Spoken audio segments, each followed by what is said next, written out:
Halo semuanya, sawadee kerap, apa kabar? Semoga kabar kalian selalu baik dan juga sehat. Selamat datang di segmen analisa. Kembali kita update mengenai kasus di Subang, Jawa Barat, dan mudah-mudahan teman-teman masih terus setia mengawal kasus ini karena Ibu Tuti dan juga Amel sedang menanti keadilan. Mereka tidak ada yang membela, tapi kalau untuk saksi-saksi mereka sudah banyak yang membela. Cara kita membela adalah dengan kita mengawal terus fakta-fakta yang sudah tersebar di media massa. Sekarang di video kali ini akan aku bahas beberapa hal, diantaranya adalah mengenai Diki, pacar dari almarhumah Amel, yang salah satu sosok juga banyak dimiripkan dengan sketsa wajah yang dirilis di akhir tahun lalu oleh Polda Jawa Barat. Kemudian juga kita akan coba cross-check kembali, karena Diki ini adalah orang yang diketahui di media massa yang terakhir kali berkomunikasi dengan Amel. Kita akan bahas lagi, ini adalah wawancara dari TV One.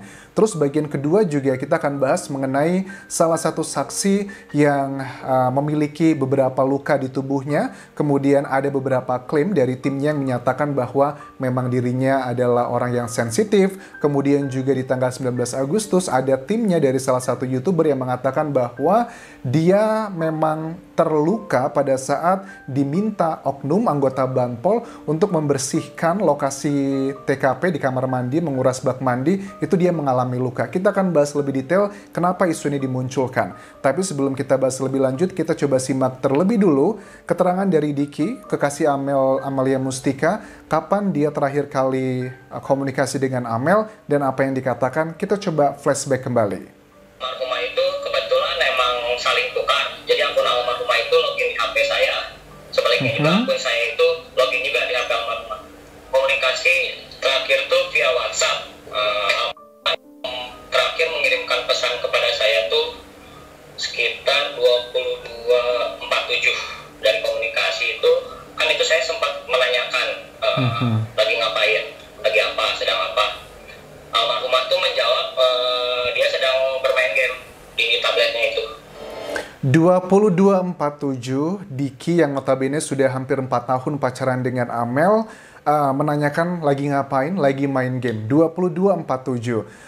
Satu fakta yang tidak bisa kita pungkiri, Diki sampai sekarang aku masih belum menemukan, walaupun ada sebagian orang yang curiga dengan Diki begitu. Tapi fakta hukum nggak bisa kita pungkiri begitu saja. Diki belum ada jejak yang mengarah ke dia, baik itu jejak secara sidik jari, DNA, walaupun dia pacarnya Amel, itu pun tidak ada beritanya kita dengarkan seperti itu. Itu adalah salah satu hal yang tidak bisa kita pungkiri. Ya, kita tahu memang lokasi kejadian itu sudah dibersihkan oleh para pelaku, tapi kan suka tidak suka kalau kita ngomongin masalah fakta hukum, ya apa yang tertinggal begitu. Seperti banyak kita sudah kali bicarakan bahwa sebersih-bersihnya si para pelaku, pasti juga ada keteledoran-keteledorannya. Jadi kalau 22.47 dan eksekusi pertama itu kurang lebih, kalau kita bahas dari hasil otopsi pertama kan ada perubahan ya untuk waktu kematian. Kemungkinan besar adalah sekitar jam 2 pagi eksekusi pertama. Kemudian kedua adalah eksekusi Amelnya, itu berjarak sekitar 3-4 jam atau sampai 5 jam. Itu kan artinya detik-detik beberapa jam sebelum terjadinya eksekusi, itu Diki adalah orang yang diketahui di media massa terakhir berbicara dengan almarhumah Amel. Dan aku juga nggak yakin ya, karena untuk otopsi kedua kan belum dirilis ya hasilnya apa aja dari Polda Jabar, beda dengan hasil otopsi pertama sudah kita ketahui hasilnya. Tapi kemungkinan besar ada kemungkinannya juga bahwa walaupun Amel dan juga Ibu Tuti waktu kematiannya berbeda, tapi bukan berarti eksekusinya bedanya juga sama 3 jam. Bukan berarti kalau Ibu Tuti meninggal jam 2, let's say, atau Amel meninggal jam 5, itu satu persatu. Enggak kan ya? Kemungkinan besar eksekusinya juga tidak dalam waktu yang jauh berbeda, karena logikanya mereka kan tinggalnya tidak di rumah yang gedung yang besar banget. Kalau ada berisik sedikit pun juga pasti akan ketahuan. So, kalau aku bandingkan dengan beberapa netizen yang bilang bahwa dengan sketsa yang dirilis Polda Jabar, ya bagi aku pribadi memang kalau secara ini kasat mata ya, menurut aku pribadi tidak mirip ya secara kasat mata. Tidak miripnya adalah bagian hidungnya, ini terlalu besar. Terus juga Diki lebih bulat sekali, lebih chubby. Sementara kalau yang disketsakan lebih memang agak sama-sama oval, tapi lebih kurus lah. Kalau menurut aku tidak ya, tapi sekali lagi sketsa ini akan sangat sulit ya bagi kita untuk mencari tahu, mengidentifikasi siapakah itu, dan aku juga agak heran kenapa tim penyidik Polda Jabar merilis adalah foto dari samping dan juga belakang dan dimasukkan dalam DPO yang tujuannya adalah meminta bantuan masyarakat, daftar pencarian orang agar siapa tahu menemukan ciri-ciri orang seperti ini untuk melaporkan. Aku yakin sih sudah ada lah nama-nama yang diduga, tapi kalau dibilang ini Diki, bagi aku pribadi tidak mirip ya. Tapi kalau menurut kalian mirip ya, itu adalah hal yang subjektif. Terus bagian kedua adalah kita akan bahas mengenai masalah saksi ya. Saksi yang aku juga tahu kalian sudah banyak yang pendukungnya adalah saksi Danu. Sekali lagi, aku tidak pernah menuduh siapapun saksi itu. Yosep, Yoris, Danu itu berdasarkan suka atau tidak suka, berdasarkan preference, keyakinan atau tidak. Tapi adalah yang aku bahas adalah memang ada isunya apa di media massa dan kemudian kita bahas. Dan suka tidak suka, Danu adalah salah satu saksi yang paling banyak isunya dan otomatis juga paling banyak juga dibahas di media massa. Tidak cuma di channel YouTube ini, kalian bisa cek di berbagai macam channel, Tribun, TV One, semuanya. Bedanya Tribun dengan channel YouTube ini, kalau Tribun kan sebuah perusahaan media besar kan ya, dimana dia punya tim, dia membahas berita Subang dibandingkan dengan channel YouTubeku jauh lebih banyak mereka. Aku sebenarnya mau membahas kasus-kasus yang lain, tapi karena keterbatasan waktu ya aku hanya fokuskan di sini dulu. Tapi kalau dibilang jumlah secara kuantitas, mana yang lebih banyak? Tribun dan media lain jauh lebih banyak dibandingkan dengan channel ini. Tapi begini, isu yang menjadi sorotan adalah pada saat Danu mengakui dialah yang membersihkan bak mandi tempat Tuti dan Amelia dibersihkan. Danu juga mengakui bahwa dia menemukan cutter dan gunting. Luka itu ada di kaki dan tangan Danu dan polisi sudah meminta keterangan soal hal tersebut.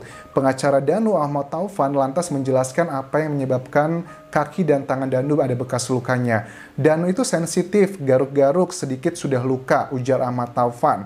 Sehari setelah dimintai keterangan mengenai bekas luka, Danu kemudian menjalani tes psikologi, yakni 7 Desember 2021. Dan kemudian aku melihat di YouTube-nya Heri Susanto juga mengatakan di situ bahwa dia menjelaskan dengan sangat detail bahwa luka-lukanya itu adalah di kaki ya, itu karena dia terjadinya pada saat dia membersihkan kamar mandi, bukan membersihkan lah, menguras lah ya. Ntar terminologi ini juga disalahkan begitu. Menguras bak mandi di tanggal 19 Agustus 2021. Apakah ini kebetulan saja? Jujur aku pun tidak mengetahui mengenai isu ini secara detail. Kenapa kok ini dibahas juga? Oh, apakah ini mungkin seperti keterangan di tribunjateng.com ini tentang luka-luka Danu pun sudah ditanya oleh penyidik. Kenapa penyebabnya dan sebagainya. Tentunya setiap orang punya alibinya masing-masing. Tapi pada saat kita berada dalam ketidaktahuan, kebingungan, ombang-ambing dan sebagainya, yang bisa menjawab semua itu adalah ilmu pengetahuan. Gak hanya ilmu pengetahuan untuk kehidupan kita pribadi.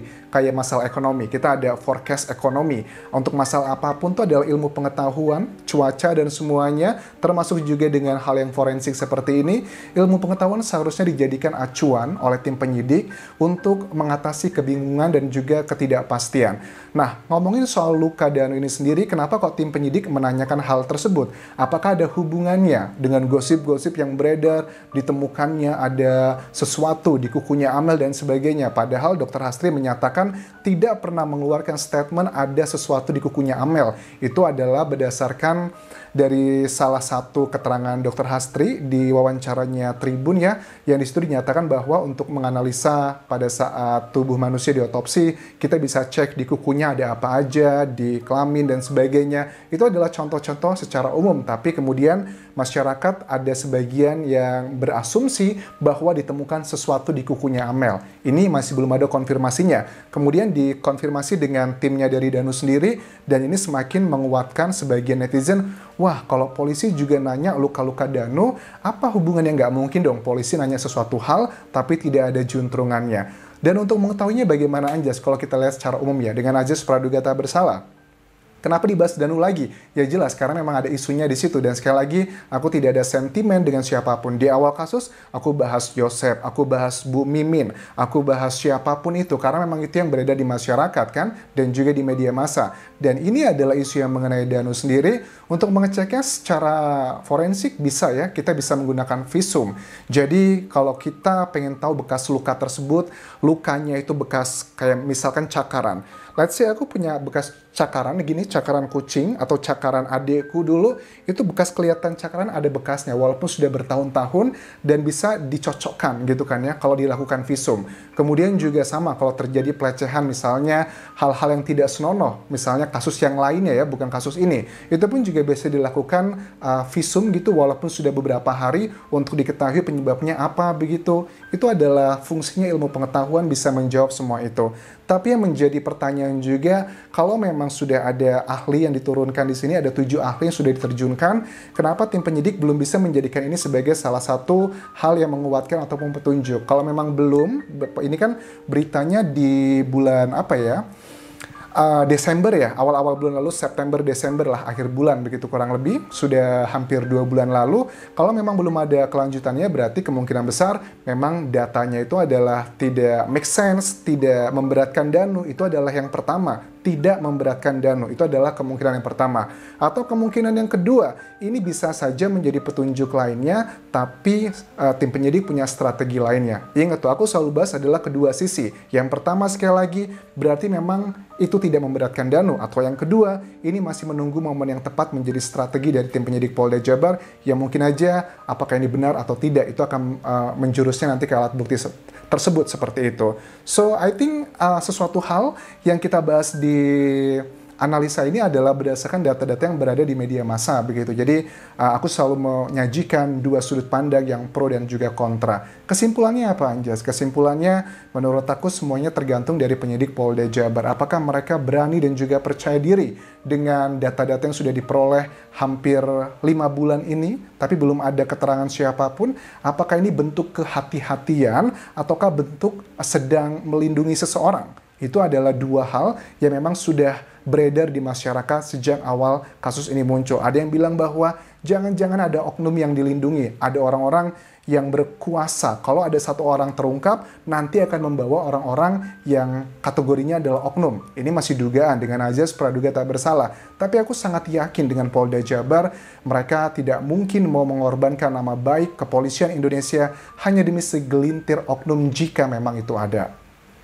Terima kasih sudah menonton video ini, tinggalkan komentar kalian, tinggalkan like dan juga subscribe channel YouTube ini. Kau pun kerap semuanya. Bye-bye.